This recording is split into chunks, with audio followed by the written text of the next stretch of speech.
You already own it. $2 at the hardware store. A blue and green box that has sat in American cupboards for over 130 years. And the bugs eating your tomatoes, the ants in your pantry, the grubs killing your lawn, they have no defense against it. None. Because the big garden brands cannot sell you a $40 bottle of something you can buy for pocket change, so they would rather you never learned what my grandfather taught me before I could read. I am going to give you 11 ways the plain people have used plain old borax in the garden and around the home. And the last one, the 11th, is the one almost nobody outside our community has ever heard spoken out loud. It is the reason I am making this video. Stay with me to the end. Before we start, tell me down in the comments what state you are gardening in and what pest is winning the war this year.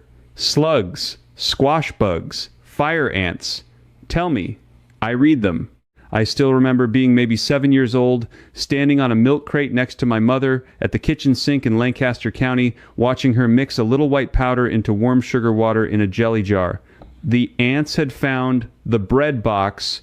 By morning, the trail was gone. She did not buy a thing. She just knew that powder was borax, sodium tetraborate, a mineral pulled out of dry lake beds in Death Valley, California, since the 1880s. The University of California Agriculture and Natural Resources Program has published research confirming that low-dose borax baits can wipe out entire ant colonies within 72 hours when the workers carry it back to the queen. The outside world finally wrote down what the plain folk have done at the kitchen table for generations. So let us begin. The first one is the ant colony killer my mother used, and it still works on every species I have tried it on, including those nasty Argentine ants down south. Borax does not kill the ant on contact. That is why it works. The worker tastes the sweet sugar, carries the poison home, feeds the queen and the brood, and the whole colony collapses from the inside.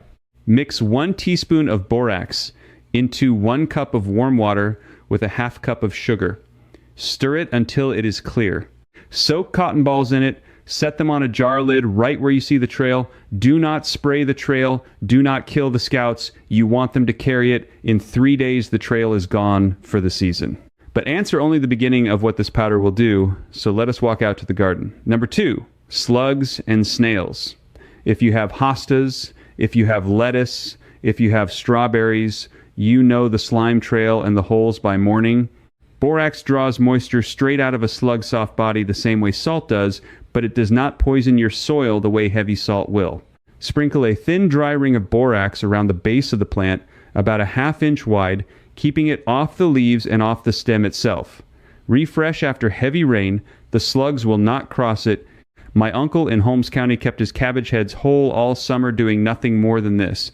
But slugs are slow. The next problem moves fast. Number 3. Fleas in the carpet, and yes, this counts as home and garden because fleas come in from the yard on the dog. The English will sell you a $200 exterminator visit.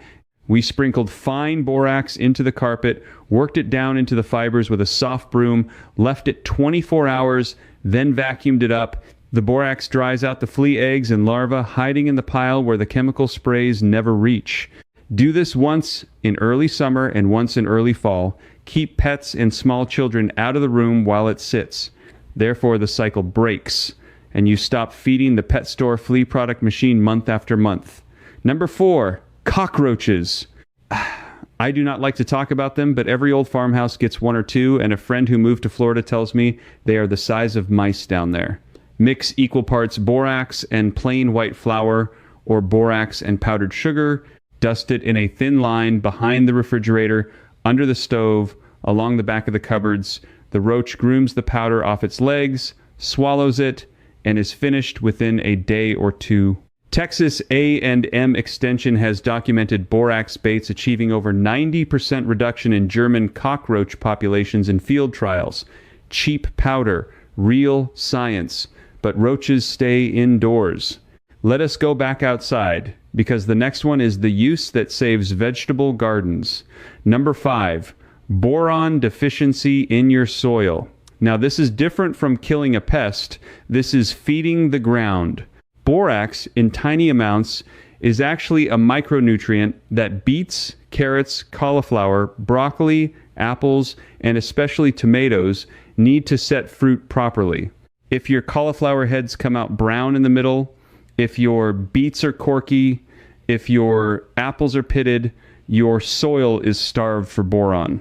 1 level tablespoon of borax dissolved in 1 gallon of water, sprayed evenly over 1,000 square feet of garden once a year in spring. That is it.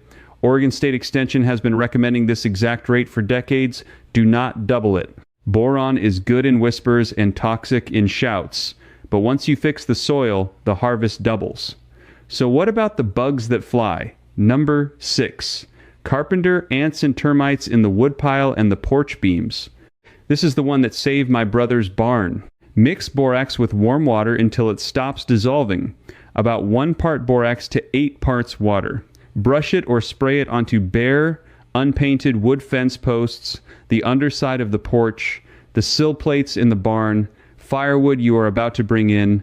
The borax soaks into the wood fibers. When a termite or carpenter ant chews it, the powder ruins their gut bacteria and they cannot digest cellulose anymore. They starve in their own tunnels. This treatment lasts for years as long as the wood stays out of driving rain. The commercial product that does the same thing costs $60 a gallon and is, I will tell you plainly, the same chemical with a fancy label. But pests are only half the battle.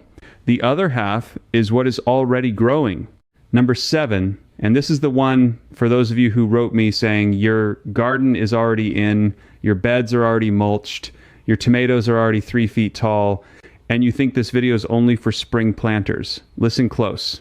You can do this Saturday morning. Powdery mildew on squash, cucumbers, and zinnias. That gray-white dust on the leaves that spreads faster than you can pick. Mix 1 teaspoon of borax and 1 tablespoon of cooking oil into 1 gallon of water. Shake it hard. Spray it on the tops and bottoms of affected leaves in the early morning before the sun hits them. The borax shifts the leaf surface to a pH the fungus cannot live on, and the oil makes it stick. 3 applications, 4 days apart. I have brought back squash vines that I was ready to pull out and burn. You do not need to start over. You just need to spray. But mildew is not the only thing creeping in. Number 8, weeds in the cracks of the sidewalk, the driveway, the patio stones. Not in the garden beds. Mind you, borax will hurt anything green it touches, so keep it far from what you want to keep. But in cracks where nothing should grow at all, dissolve 1 1/4 cups of borax in 1 gallon of warm water and pour it right into the crack on a dry, sunny day. The crabgrass, the dandelion, the creeping Charlie gone within a week, and they stay gone for the season. My father used to do this every June around the milk house. No $40 jug of weed killer, no glove and mask, just a watering can. Therefore, you save the chemicals for nothing because the cupboard already had the answer. Number 9, mice in the shed and the chicken coop. Now, I am not going to tell you borax kills mice quickly because it does not. But mice will not cross a heavy line of it the same way they will not cross a line of peppermint or steel wool. Sprinkle a generous band of borax across the threshold of the shed, around the base of the feed bins, behind the chicken feeder. The fine powder gets on their feet, they lick it off, and they decide, your shed is not worth the trouble. They move on to the neighbors. I am not proud of that part, but it is honest. The grain stays in the bin. But we are getting close to the one I promised you, so stay with me. One more. Number 10. Mold and mildew on the cellar walls, on the underside of the porch, on the north-facing siding where the sun never reaches. The English buy a spray bottle of mildew remover for $9 that is mostly water. We mix 1 cup of borax into 1 quart of hot water, scrub it into the moldy spot with a stiff brush, and leave it. Do not rinse it off. The borax keeps working, drying out the spores for weeks afterward. My grandmother did the cellar steps every April, 87 years old when she passed, and her cellar never smelled like a cellar.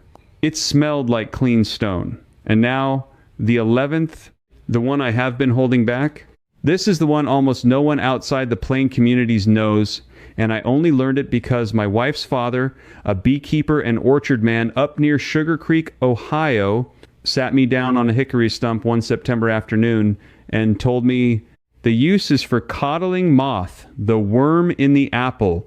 The single worst pest of home orchards in America. The reason your apples have that brown tunnel running to the core. Every garden catalog will sell you pheromone traps for $15 each, sticky bands, sprays that cost $30 a bottle and have to go on 7 times a season. Here is what we do instead, and I want you to write this down. In late winter, before the buds break, late February in the south, late March up north, you take a heavy paintbrush and you make a thick paste of borax in warm water about the consistency of cream. You paint a wide band of it around the trunk of the apple tree, from about a foot off the ground up to about 3 feet high. That is it. The codling moth larvae overwinter in the bark crevices of the trunk. When they wake up and start to crawl up to the new buds in spring, they have to cross that band, and the borax destroys them before they ever reach a leaf. One painting, one tree, pennies. This was written about in an old USDA farmer's bulletin from 1914, then quietly dropped from the new editions once the chemical companies arrived after the war. My father-in-law learned it from his father, who learned it from a bulletin clipped out and pinned to the inside of the smokehouse door in 1926. I have used it on my own 4 trees for 11 years. Last fall, I cut into 40 apples to check. 38 of them, perfectly clean to the core, the other 2 a worm each. That is the kind of harvest the catalogs do not want you having for free. And that right there, the codling moth trick, is exactly the kind of knowledge that belongs in your hands permanently, not just in a video you might have to search for again. I wrote it all down. The borax cures, the soil fixes, the storage methods, the old Amish practices for bigger yields and cleaner harvests in 2 books called The Garden Blueprint and The Harvest Blueprint. And they are also available together as the Complete Garden Field Edition. Everything is organized the way the plain people organize a kitchen, by problem, by season, by what you already own. You can find the link down in the description for $67 less than a single visit from an exterminator. If you are the kind of person who likes to hold the knowledge in your hands and not lose it when the internet goes down, that is where to look. Now, let us keep walking through the rest of what this humble powder can do, because we are only partway through the list. So there it is. 11 uses for a $2 box of borax that the plain people have leaned on, while the rest of the country has been quietly trained to spend hundreds every spring on bottles and bags and sprays that do less. You did not lose this knowledge by accident. It was simply not profitable for anyone to keep teaching it. But you are getting it back, one cupboard staple at a time, and that is a small kind of freedom most folks have forgotten the taste of. If you are the kind of person who refuses to pay $40 for what $2 already does, you belong here. Tell me again down in the comments, what state are you in and what pest or problem are you fighting this year? I read everyone and I answer what I can, and sometimes your question becomes the next video. Hit subscribe if you want to keep recovering the plain, practical know-how that built this country before anyone tried to put a price tag on it. Next time, I am going to show you what a single cup of plain wood ash from the wood stove does to the worst weed in any American lawn. There is one weed in particular that cannot survive it. I will tell you which one next time. Before I let you go, though, I want to circle back and put a few more honest tools in your hands, because I have been getting letters, real paper letters, some of them from folks in Pennsylvania, Ohio, Missouri, Tennessee, and one all the way from a farm outside Bozeman, Montana, asking me to go deeper on the borax itself, where it comes from, why it works, and why, if it is so simple, nobody at the county extension office seems to mention it anymore. So let me sit with you a few minutes longer at this kitchen table and tell you the rest of what I know. Borax, the white powder in that $2 box under your sink, is sodium tetraborate. It is mined, not manufactured. The largest deposit in the United States sits in a town called Boron in Kern County, California, and that mine has been pulling the same mineral out of the ground since 1872, when a man named Francis Marion Smith, folks called him Borax Smith, started hauling it across the Mojave Desert with those 20-mule teams you have seen on the old soap boxes. That was not advertising fluff. Those teams were real.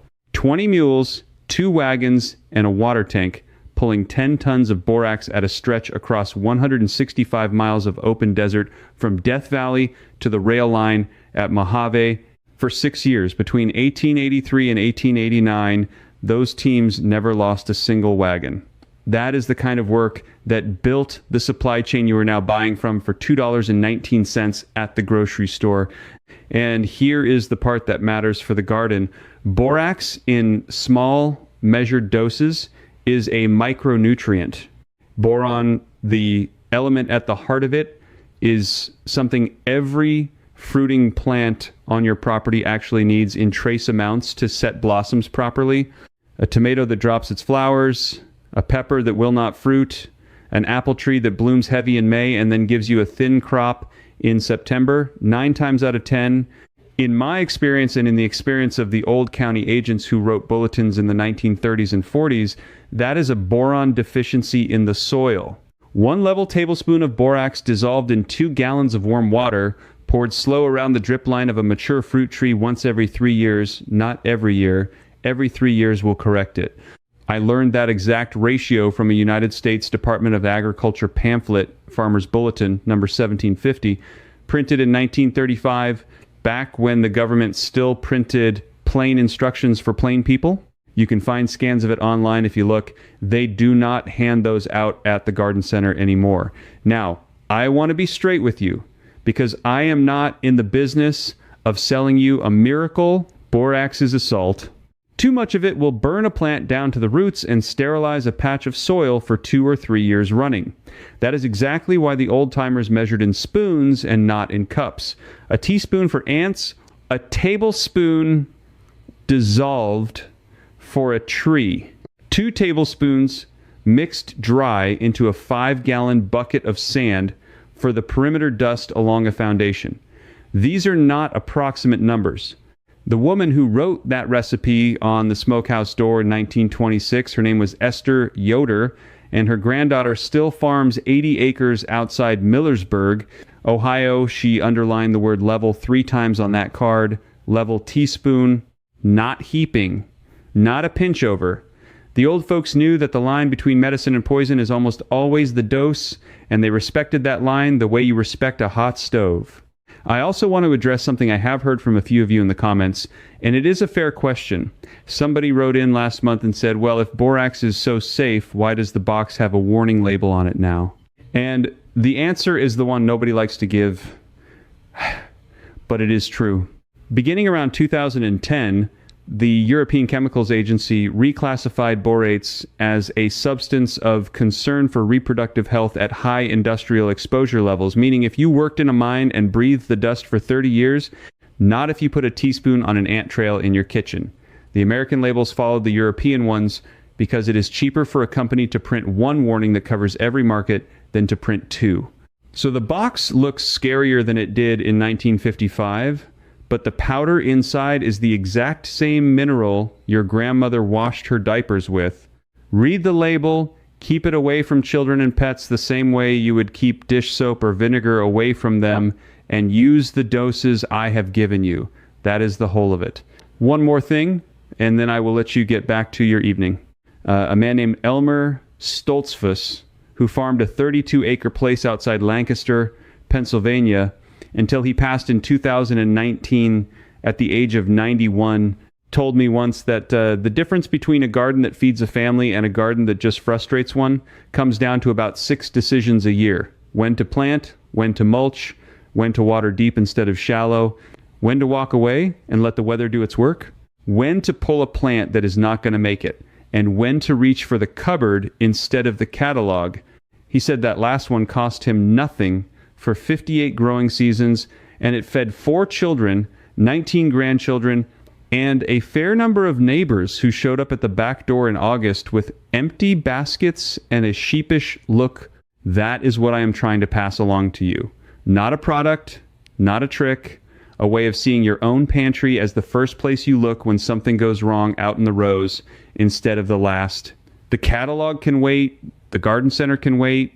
The $2 box has been sitting under the sink the whole time, patient as Sunday, doing the work nobody bothered to tell you it could still do. I'm Eli. What you just watched was the overview, but this is where it really begins. Inside the Amish field circle, I walk you through the full borax garden protocol, the way my grandfather taught me, In there, you can ask me your own question, and I answer you myself, a real person, not a machine. And you won't be alone. Growers like you are already inside. Just point your phone's camera at the code on the screen. You can cancel anytime. No risk at all. If this helped your garden, do stay with me, subscribe, and look around the channel, because there's plenty more of these simple, old-fashioned tricks waiting right here to help you grow stronger, healthier plants.